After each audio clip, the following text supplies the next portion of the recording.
سلام دوستای عزیز، جور هستین؟ بخیر هستین؟ بعضی ها میگه که آینده افغانستان چگونه میبینین، صلح میشه یا نمیشه، از این پس افغانستان جور میشه یا نمیشه. خب من از نظر خودم میگم همی دولت پیشین که داشتیم یک درسی محکم برای نمی دولتی که فعلا داریم در اینو باید باشه.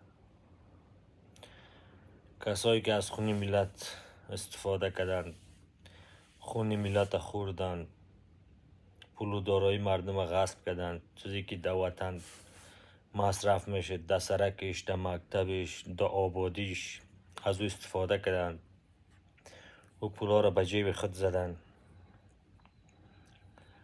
خب میگه زمستان میره، میگه روسیایی به زغال میمونه. میگه دیگه نمی دولت پیشین ما به دولت فعلی خوب یک درس کلان است.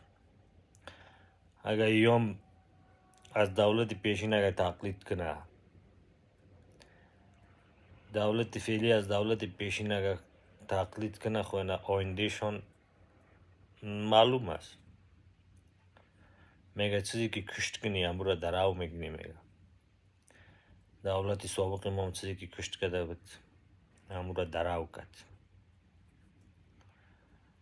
دیگه فعلا که ما آبادی ها را میبینم، مصرف ها را میبینم، والا خدمت ها را میبینم، خیلی خوش میشه.